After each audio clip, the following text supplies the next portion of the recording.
নমস্কার বন্ধুরা, কেমন আছেন সবাই? গল্প যেখানে সত্যি চ্যানেলের আরও একটি নতুন গল্পে আপনাদের সকলকে স্বাগত জানাই। আমাদের গল্প পোস্ট করার সময় প্রতিদিন ঠিক সকাল 9টা থেকে 9:30। আমাদের চ্যানেলে নতুন হলে অবশ্যই আমাদের চ্যানেলটিকে সাবস্ক্রাইব করে পাশে থাকবেন।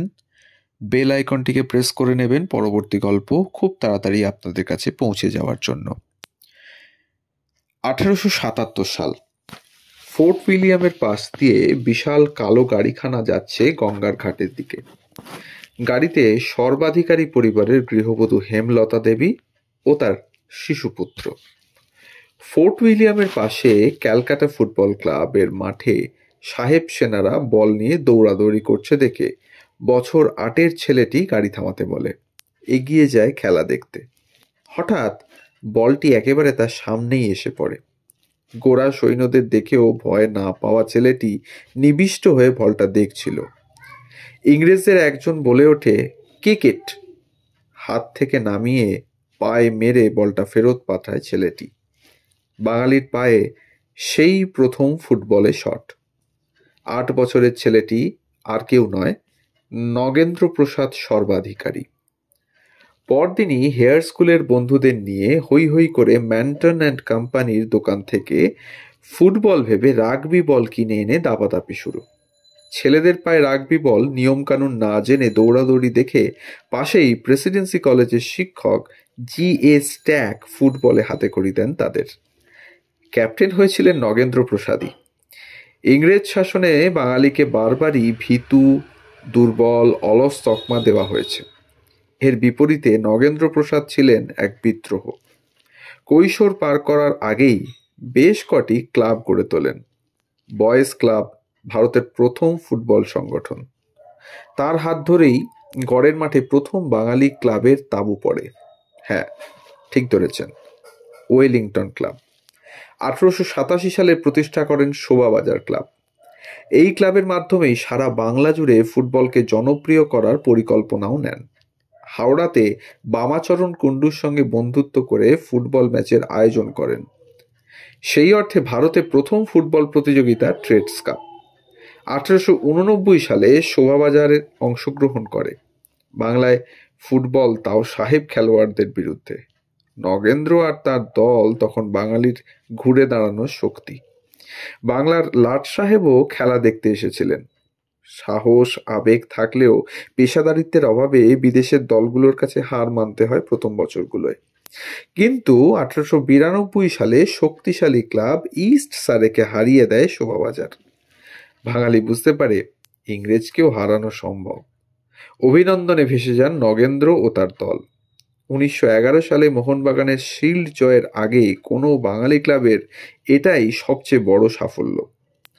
নগেন্দ্রনাথ বুঝেছিলেন খালি পায়ে ফুটবল খেললেই হবে না, চাই পরিকাঠামো।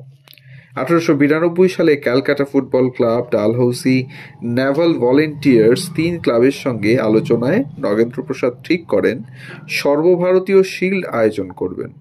এই শিল্ড পরিচালনার জন্য গঠিত হয় ইন্ডিয়ান ফুটবল অ্যাসোসিয়েশন। নগেন্দ্রপ্রসাদই সেখানে একমাত্র ভারতীয় প্রতিনিধি। বিদেশ থেকে শিল্ড এলে তা দেখার জন্য উপচে পড়ে বাঙালি। 1893 সালের শিল্ডে শোভাবাজার ক্লাব একমাত্র ভারতীয় দল হিসেবে প্রতিযোগিতায় অংশ নেয়। নগেন্দ্র প্রসাদের কাছে খেলা শুধু বিনোদন নয়, শরীর মনের শক্তি বৃদ্ধির মাধ্যম ছিল। দুর্বল হলে ইংরেজদের সঙ্গে ফুটবলেও তো জেতা যাবে না, পাওয়া যাবে না স্বাধীনতাও, এই ছিল তার বিশ্বাস। বিবেকানন্দ স্বয়ং ময়দানে গিয়ে নগেন্দ্র প্রসাদের খেলা ইউরোপীয়দের চোখে চোখ রেখে বল সামলানো দেখতে যেতেন। শিকাগো ফেরত বিবেকানন্দকে নিয়ে যখন কলকাতা আপ্লুত, শোভাবাজার রাজবাড়ির সংবর্ধনায় তিনি নগেন্দ্রপ্রসাদকে উদ্দেশ্য করে বলেন, ওর মতো মানুষ, ওই রকম মরদ চাই।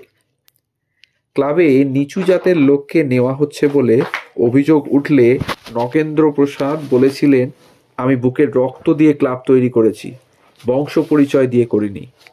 জাতপাত নিয়ে খেলার আসর আমি সাজাবো না, তৈরি করব খেলোয়াড় জাত। স্বামী বিবেকানন্দের সঙ্গে বেশ ভালো সম্পর্ক ছিল নগেন্দ্রপ্রসাদের। কথিত আছে 1880-র দশকে স্বামীজি নিয়মিত নগেন্দ্র প্রসাদের দলগুলির সঙ্গে ব্রিটিশ দলের লড়াই দেখতে আসতেন কলকাতা ময়দানে। আর খুব সম্ভবত এই প্রেক্ষিতেই স্বামীজি মন্তব্য করেন, গীতা পাঠ অপেক্ষা ফুটবল খেলার মাধ্যমে ঈশ্বরের কাছে পৌঁছানো সম্ভব। 1977 সালে নগেন্দ্র প্রসাদের স্মরণে ভারতীয় ফুটবল শতবর্ষ পালন করা হয়। ব্যাস, ওইটুকুই। তার বেশি স্মরণ সম্মান কিছুই পাননি তিনি। খুব রিসেন্টলি একটি সিনেমা রিলিজ হয়েছিল যার নাম গোলন্দাজ। দীপক অধিকারী অর্থাৎ দেব অভিনয় করেছিলেন নগেন্দ্র প্রসাদ সর্বাধিকারীর ভূমিকায়, এবং তাতে নগেন্দ্র প্রসাদ সর্বাধিকারীর যে নিয়মানুবর্তিতা, ফুটবলের প্রতি ভালোবাসা এবং দেশপ্রেম, তা খুব সুন্দরভাবে সেই সিনেমাটি দেখানো হয়েছে। এখনও যারা দেখেননি সিনেমাটি, তারা এই সিনেমাটি দেখে নিতে পারেন নগেন্দ্র প্রসাদ সর্বাধিকারী সম্বন্ধে আরও বিশেষ তথ্য পাওয়ার জন্য। তো এই ছিল আজকে আমাদের গল্প, নগেন্দ্র প্রসাদ সর্বাধিকারীর গল্প। আমাদের গল্প যদি আপনাদের ভালো লাগে তাহলে অবশ্যই আপনারা আমাদের চ্যানেলটিকে সাবস্ক্রাইব করে পাশে থাকবেন, বেল আইকনটিকে প্রেস করে নেবেন পরবর্তী গল্প পাওয়ার জন্য। ভালো লাগলে কাছের মানুষদের সাথে আমাদের গল্পগুলো একটু শেয়ার করবেন, কমেন্ট করবেন। সবাই ভালো থাকবেন। ধন্যবাদ।